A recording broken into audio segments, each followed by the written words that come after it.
জানেন, যাতে এই যে সারা বছর আমরা এদিক ওদিকে ছোটাছুটি করে দূরে সরে গেছি না, এখন কাছে আসো, ঘরে আসো, আল্লাহর কাছে আসো। রমজান মাসে কোথায় আসো? আল্লাহর কাছে আসো। এখন আল্লাহর কাছে আসতে হলে আপনার প্রিপারেশন লাগবে না? আমি আপনাদেরকে আজকে 15টা পয়েন্ট বলবো ইনশাআল্লাহ, বেশি বড় বড় করে না, জাস্ট সংক্ষিপ্ত করে 15টা পয়েন্ট। এই পয়েন্টগুলো আমাদেরকে রমাজানের আগেই নিজের মাথায় ঢুকাইতে হবে, পাক্কা নিয়াত করতে হবে। আল্লাহ পাক যেন আমাকেও তৌফিক দেন, আপনাদের সবাইকে তৌফিক দান করেন। তো আমি যেটা বলছিলাম ভাই, আমাদের আগে ইলম শিখতে হবে, আমল বাড়াইতে হবে, ওলামায়ে কেরামের সোহবত লাগবে, আর রিজিক হালাল করতে হবে। কি করতে হবে? কোনো অবস্থায় সুদ ঘুষ হারাম দুর্নীতির সামনেও যাবেন, যদি যান আপনি পরকালে পস্তাবেন, আর কিচ্ছু বলার নেই। আপনি যদি যান তাহলে আপনি দুনিয়াতেও পস্তাবেন, পরকালে পস্তাবেন। আল্লাহ পাক আপনাকে হেফাজত করে না। আমি বের হয়ে আসেন, নিয়াত করেন, রিজিকের মালিক আল্লাহ। আর রজ্জাক কে? কে আর রজ্জাক? এই সাগরের নিচে যে মাছগুলো থাকে লক্ষ লক্ষ কোটি কোটি, কোনোদিন সুদ খায়, ঘুষ খায়, জুলুম করে? ওদেরকে কে খাওয়ায়?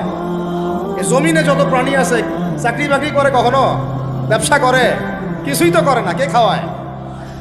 তা আমাকে সুদই খাওয়া লাগলো, আমাকে রিজিকের জন্য সুদই খাওয়া লাগলো, হ্যাঁ? আমাকে ঘুষি খাওয়া, আমাকেই খাওয়া লাগলো, আমাকেই দুর্নীতি করতে হইলো। আল্লাহ পাক আমাদেরকে বুঝ দান করেন। আমি রিজিক আল্লাহ পাক দিবেন। যদি আপনি হারামে চান তখন হারামেই পাবেন, হালালে চাইলে আল্লাহ পাক হালাল রাস্তা বের করে দেবে ইনশাআল্লাহ। এগুলো আমাদের কাজ ভাই।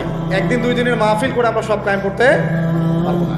তারপরে আমাদের পরিবারের আদর্শ ঠিক করতে হবে, পরিবারের মেয়েদেরকে পর্দায় রাখতে হবে, সবাইকে সৎ কাজে আদেশ করতে হবে, অন্যায় কি করতে হবে? নিষেধ করতে হবে, দাওয়াতের কাজ করতে হবে, আলেমদের সহমতে থাকতে হবে, উম্মাকে ঐক্যবদ্ধ করার চেষ্টা করতে হবে। তারপরে ইনশাআল্লাহ দিনের জন্য কিছু করা যাবে। তো ঠিক আছে কথা? আল্লাহ পাক আমাদেরকে বোঝার তৌফিক দান করেন। এখন আসেন ভাই, ওই 15টা পয়েন্ট আমি আপনাদেরকে বলি, এই 15টা মাথায় ঢুকান। এটা ভুলে যাবেন না, আজকে সব ভুলে গেলাম, ঠিক আছে? রমাজানের প্রস্তুতি নাম্বার 1, আমার সেটা বলেন। রমাজানের প্রস্তুতি নাম্বার 1 হচ্ছে যত দুনিয়াবি কাজ আছে সেই কাজগুলোকে কমিয়ে ফেলবো। দুনিয়াবি কাজগুলো কি করবো? মানে দুনিয়াবি যত কাজ, যত ব্যস্ততা যা আছে এগুলোকে কমায় নিয়ে আসবো, যাতে রমজান মাসে আমাকে বেশি বাইরে দুনিয়াবি প্রয়োজনে বাইরে বের হইতো না, বেশি ব্যস্ততা আমাকে দুনিয়ার জন্য না করতে হয়। মনে করেন যে আপনি চাইলে এখন যদি সামর্থ্য থাকে রমাদান এবং ঈদের বাজার করে রাখতে পারেন, কারণ লাইলাতুল কদর নষ্ট করে ঈদের বাজার, আর রমজানের অনেক রুহানিয়াত নষ্ট করে দেয় দুনিয়াবি বাজার ঘাট, তাই না? সবার সামর্থ্য হয় না, কিন্তু বড় বড় যে বিষয়গুলো আছে, বড় বড় খাবার, মৌলিক খাবার, এগুলো আপনি 2 মাসের জন্য বাসায় রাখতে পারেন যদি সামর্থ্য থাকে। সামর্থ্য নাই তাহলে সেটা আলাদা বিষয়। মোট কথা, এটা শুধু একটা বিষয় বোঝাচ্ছি না, দুনিয়াবি যত ব্যস্ততা এগুলোকে কমায় রমাজানের জন্য প্রিপারেশন নিতে হবে। আল্লাহ পাক আমাদেরকে সবাইকে রমাদানের জন্য প্রিপারেশন নেওয়ার তৌফিক দান করেন। এটা হলো মনস্তাত্ত্বিক প্রিপারেশন, যে রমাদান আসতেছে, আমি শাবান মাসেই আমি আমার কাজগুলো গোছাই নেবো, যাতে রমজানে আমি ফারেক থাকি ইবাদতের জন্য। বুদ্ধিমানের কাজ না এটা? আল্লাহ পাক তৌফিক দান করেন। আমি 2 নম্বর হচ্ছে ভাই, রমাজানের আমরা সবাই 30টা সওম রাখবো বলে নিয়াত করি, আল্লাহ পাক তৌফিক দান করেন, আমিন। কিন্তু এখানে একটা কথা, 2 নম্বরটা হচ্ছে রোজা রাখার মতো রোজা রাখতে হবে। কি বললাম বলেন? রোজা রাখার মতো রাখতে হবে। এটা কেন বললাম, কেন বললেন ভাই? উত্তর দিচ্ছিস। উপোস থাকা, না খেয়ে থাকা আর সওম রাখা এক জিনিস নয়। পানি ছেড়ে দেওয়া, খাবার ছেড়ে দেওয়া আর ইসলামী সওম এক জিনিস নয়। অনেক ধর্মের মানুষ খাবার পানি ছেড়ে দিয়ে থাকে, উপাস থাকে না? হাদিসের মধ্যে নবীজি বলেছেন যে ব্যক্তি রোজা রেখে অন্যায় কাজ ছাড়তে পারলো না, মানে আল্লাহর মাসিয়াত ছাড়তে পারলো না, এই যে কাবায়ের ফাওয়াহিশ এগুলো ছাড়তে পারলো না, অশ্লীলতা ছাড়তে পারলো না, মিথ্যা ছাড়তে পারলো না, বেহায়াপনা ছাড়তে পারলো না, তার না খেয়ে থাকায়, পানি না পান করায় আল্লাহর কিচ্ছু যায় আসে না। আর রোজার বিষয় বুঝলাম। রোজা কাকে বলে ভাই? মানে রোজা মানে হচ্ছে আমি আল্লাহ পাকের সমস্ত নিষেধ ছেড়ে দিব। কি করব? আল্লাহর সমস্ত নিষেধ। রোজা থেকেছি, পানি খাচ্ছি না, খাবার খাচ্ছি না, কার ভয়ে?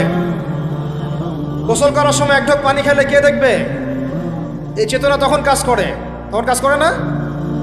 চুপ করে 1 লোকমা ভাত খেলে কে দেখবে? কেউ দেখবে? আল্লাহ ছাড়া কেউ দেখবে?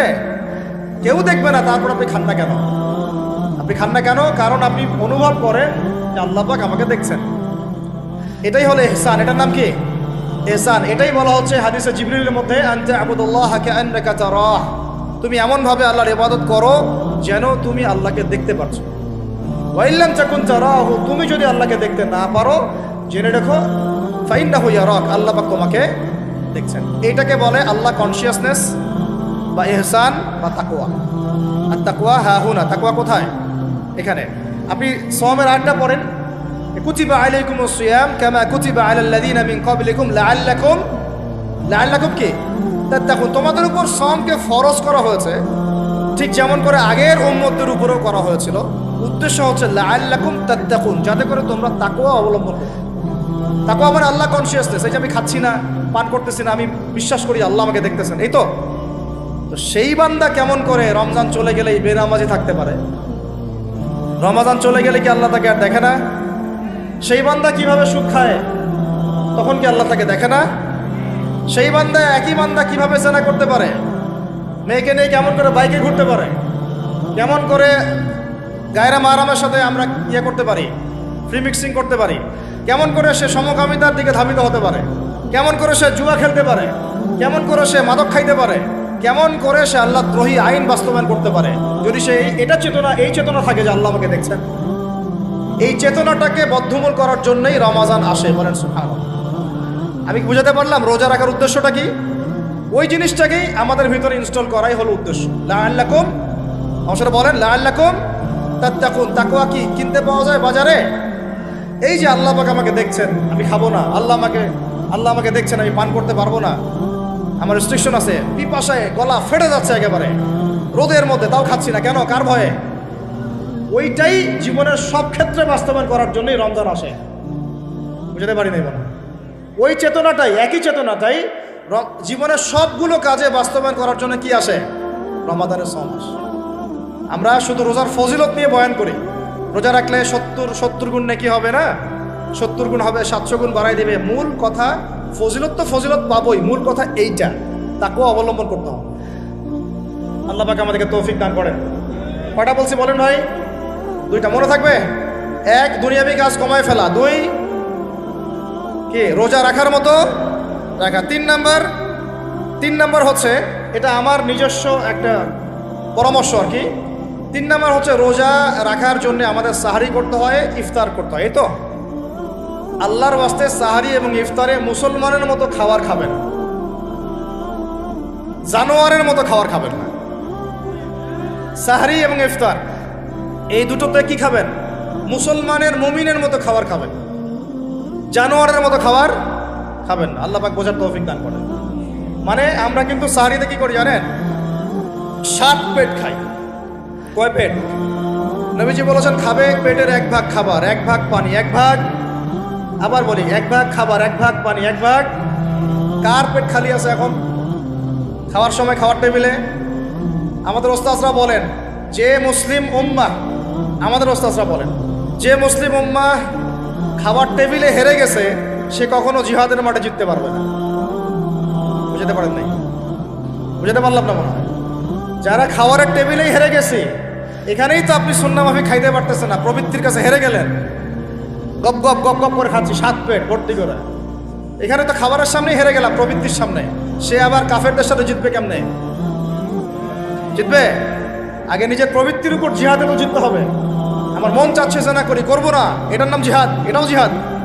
মন চাচ্ছে সুদ খাই, একটু খাবো না, এটার নাম কি? জিহাদ। মন চাচ্ছে নামাজ না পড়ি, ঘুমায় থাকি, মন চাচ্ছে না, মন বলতেছে ঘুমাই ঘুমাই ঘুমাই, কিন্তু নামাজ পড়তে হবে। এই উঠলাম, ওযু করলাম, গেলাম, এর নাম কি? এটাও এক প্রকার কি, বরং নফসের সাথে জিহাদটা অনেক বড় জিহাদ বলা হয়েছে, বলা হয় নাই? এটা মানুষকে শক্ত করবে। একটা মেয়ে সেটা প্রেম করতে মন চায়, করবো না, ওকে দেখবো না, যাবো না কাছে, এটা শক্ত থাকার নাম কি? এটা মনে নফসের সাথে কি বুঝেন? আল্লাহ পাক আমাদেরকে নফস শক্ত করার তৌফিক দান করেন। তো ভাই, খাবার ইফতারেও এভাবে 7 পেট খাবেন না, সারিতেও খাবো না, কথা করি তো ইনশাল্লাহ। শোনেন, পরিমিত খাবেন, পুষ্টিকর খাবার খাবেন, পরিমিত খাবেন কিন্তু পুষ্টিকর খাবার খাবেন, তাহলে যথেষ্ট হবে ইনশাল্লাহ। আর এখনকার যে খাবার, এদের বেশিরভাগই ভেজাল। যত বেশি খাবো তত দ্রুত অসুস্থ হব। এই যে আমরা দিন দিন যে দুর্বল হয়ে যাচ্ছি, বুঝতে পারতেছেন না আপনারা? এটা দিন দিন যে আমরা আগের জেনারেশনের মতো শক্ত না, আমাদের দাদারা, তার দাদারা যেরকম স্ট্রং ছিলেন, আমাদের ইয়াংরাও কিন্তু অত স্ট্রং। একটা ইয়াং ছেলেকে আপনি এখন 50 বছরের একজন মুরব্বীর সাথে পাঞ্জা লাগায় দেন, পারবে না, ওই চাচাই জিতবে। এটার কারণ হচ্ছে ভেজাল খাবার, ভেজাল পরিবেশ, ভেজাল সব কিছু। আমরা যা খাচ্ছি বেশিরভাগই বিষ। আর আল্লাহর কসম, এগুলো মনিটর করার দায়িত্ব সরকারের, এগুলো মনিটর করার দায়িত্ব প্রশাসনের। এদেরকে মোবাইল কোর্টের আওতায় নিয়ে এসে একদম 1 বছরের জন্য ঢুকাইতে ভিতরে। আইনের সঠিক প্রয়োগ হলে এমনি সিধা হয়ে যাবে। বাঙালিদেরকে শুধু মিষ্টি মিষ্টি কথা বলে কাজ হবে না, মাঝে মাঝে কঠিন শাসন লাগে। বড় বড় কান্ট্রিগুলো আপনারা দেখে আসেন, মনে করেন রাস্তায় ড্রাইভিংয়ের সীমা দেওয়া আছে 100 কিলো, ওরা যদি 110, 120 চালায় কেউ কিচ্ছু বলবে না, কোনো ট্রাফিক পুলিশও নাই। মোবাইলে একটা মেসেজ চলে আসবে যে তোমার এই 1500 রিয়াল, 2000 রিয়াল জরিমানা করা হয়েছে। দিবা না, ড্রাইভিং লাইসেন্স বাতিল।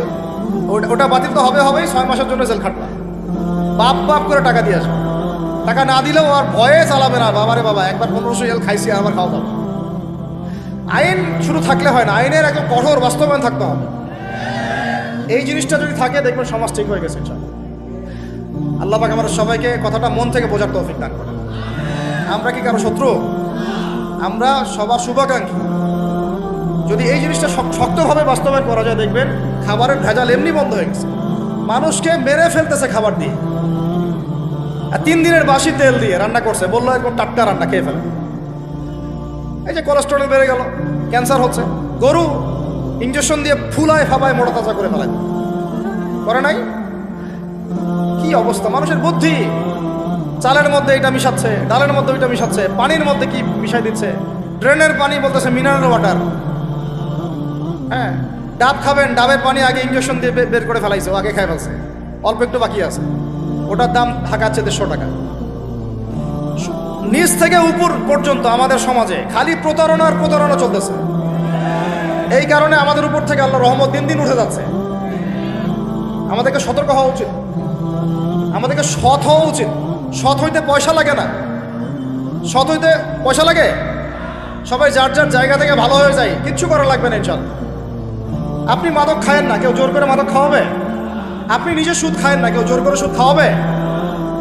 এখানে কেউ মাদকের দোকান দিল, আমরা খাই না, ও দোকান নিয়ে চলতে পারবে না, টামটোপলা বাঁধে চলে যাবে, কি করবে?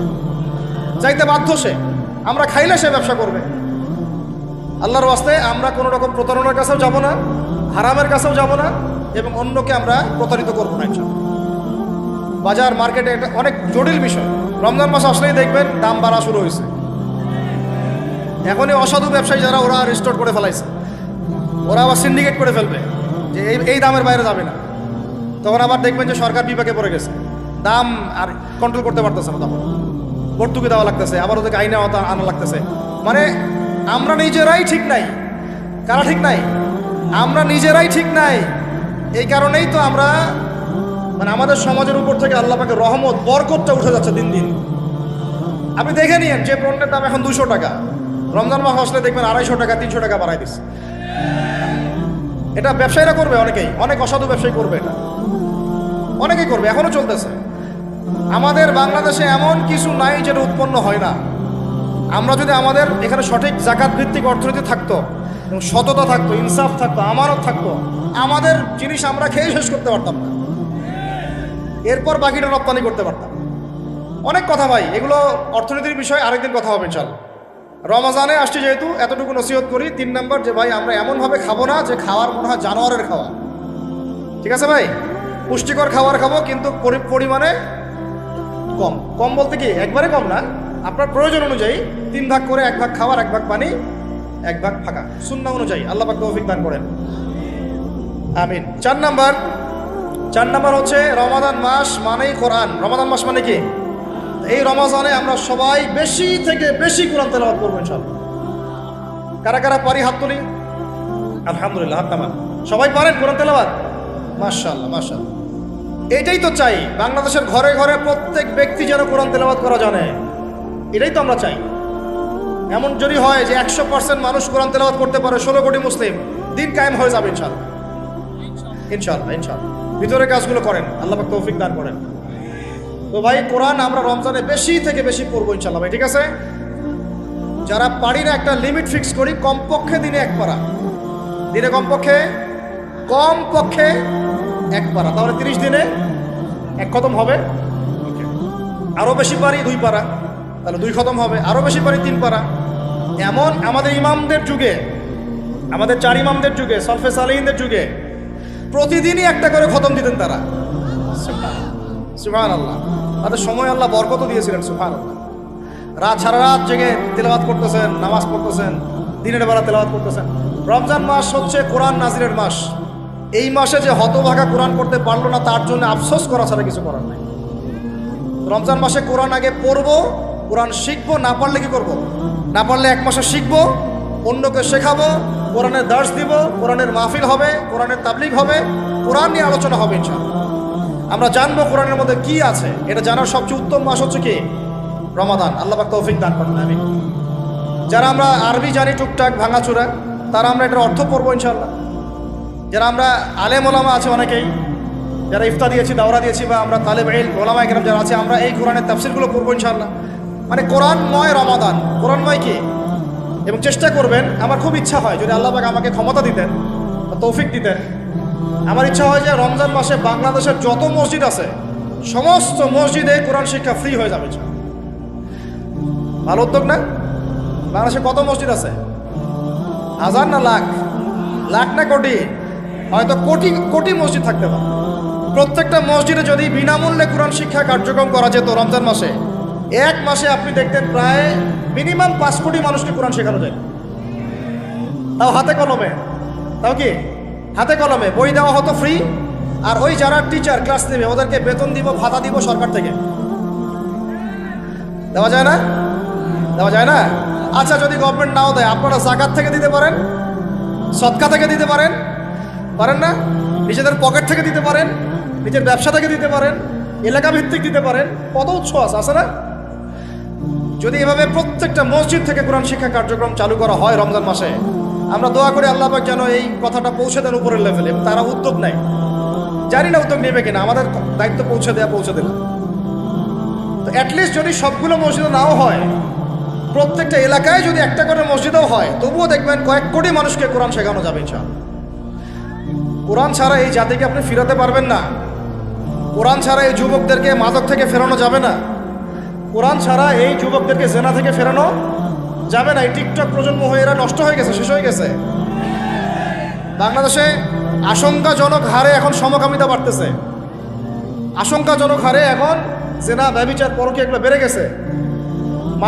মাদক দ্রব্যের কি ছয়লা, এই যে গুন্ডামি, মাস্তানি, ছিনতাই কারা করতেছে? যারা ইয়াং ছেলে পেলে এরা করতেছে।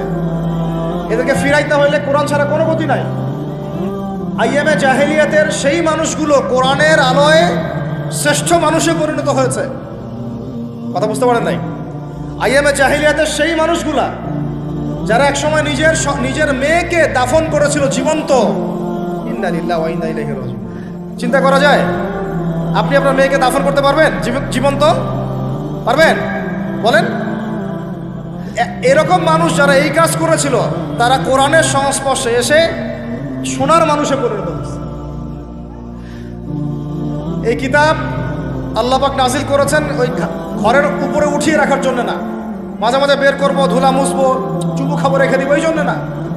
বাবা মারা গেছে, খুললাম, পড়লাম, সব বক্সায় দিলাম, এই জন্যে না। শুধু এই কিতাব আল্লাহ পাক নাজিল করেছেন যেন আমরা হৃদয়ে ধারণ করি। কোথায় ধারণ করি?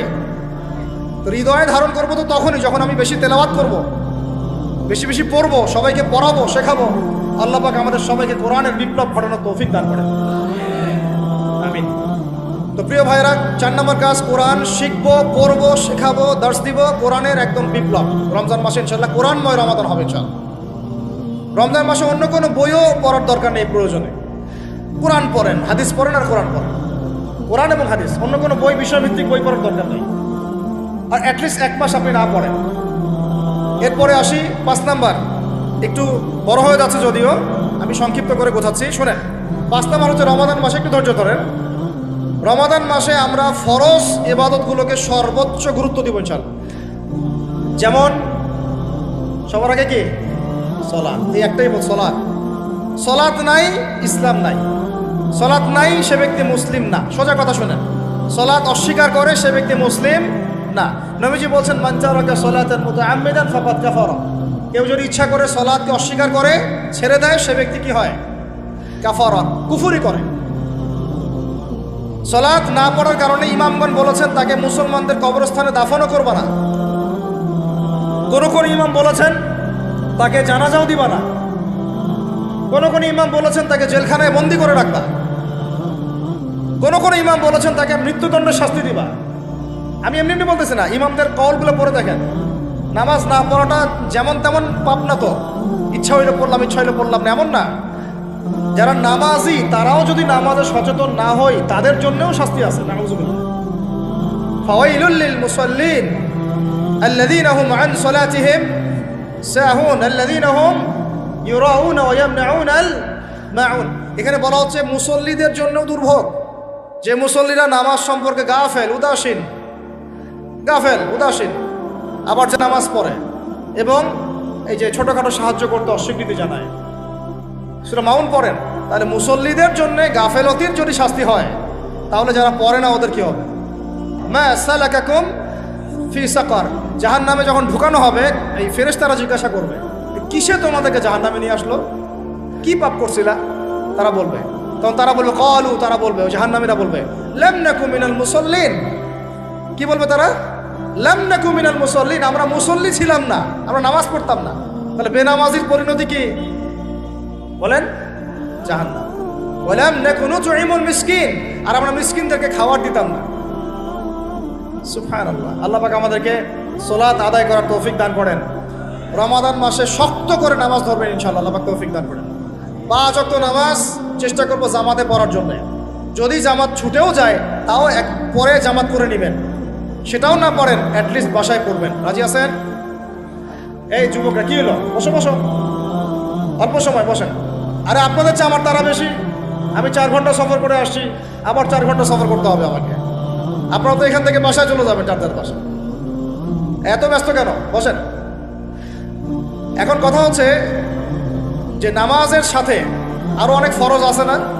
যেমন পর্দা কি ফরজ না? যাকাত ফরজ না? তারপরে আল্লাহ পাকের আনুগত্য করা এটা ফরজ না?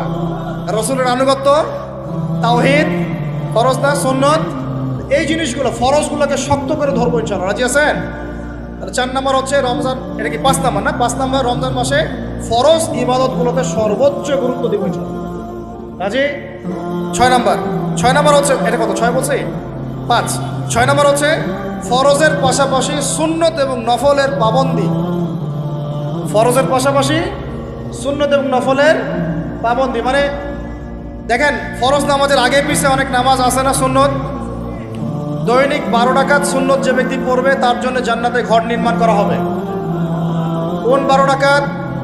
ফজরের আগে 2, ফজরের আগে, জোহরের আগে 4, তারপরে 2, তারপরে মাগরিবের পরে, ইশার পরে, মোট কত হইল? 12। এই 12 রাকাত নামাজ যে ব্যক্তি দৈনিক পড়বে তার জন্য জান্নাতে ঘর নির্মাণ করা হবে। রমজান ছাড়া এগুলো ধরার উত্তম কোনো সময় আছে? অনেক সময় মিস হয়ে যায়, রমজানে যেন ধরি আমরা, আল্লাহ পাক তৌফিক দান করেন। এর পাশাপাশি দেখেন দৈনন্দিন অনেক সুন্নতের আমল আছে না? বিভিন্ন কাজের দোয়া, মাসনুন দোয়া, জিকির আজকার এগুলো আছে না? এই প্রত্যেকটা কাজকে শক্ত করে আঁকড়ে ধরবো ইনশাআল্লাহ, আল্লাহ পাক তৌফিক দান করেন। আমিন। যে কাজটা করবেন তার আগে জেনে নেবেন ওই কাজটা কিভাবে করলে সুন্নত হবে। সকালে উঠে এক দৌড় দিয়ে বাথরুমে যাবেন না, উঠে আগে বসবেন, চোখ ঘষবেন, মুখ থেকে ঘুমের ভাব দূর করবেন, তারপরে বলবেন আলহামদুলিল্লাহ আল্লাযী আহইয়ানা বা'দা মা মাতানা ওয়া ইলাইহিন নুশুর। তারপরে আপনি যাবেন আস্তে আস্তে বাথরুমে, বাম পা দিয়ে ঢুকলেন, ইস্তেঞ্জা করলেন, ডান পা দিয়ে বের হবেন। ঢোকার সময় দোয়া আছে আল্লাহুম্মা ইন্নী আউযু বিকা মিনাল খুবসি ওয়াল খাবাইস। বের হওয়ার সময় আলহামদুলিল্লাহ আল্লাযী আযহাবা আনিল আযান ওয়া আফানি গুফরানাকা, দোয়া আছে। এগুলো সুন্নাহ মোতাবেক কাজ করবেন। বুঝাতে পারতেছি? কাপড় পরবেন, যে কোনো কাপড় পরবেন না। যে কাপড় যে সুন্নত নবী পড়তেন সেই সুন্নত পরবেন।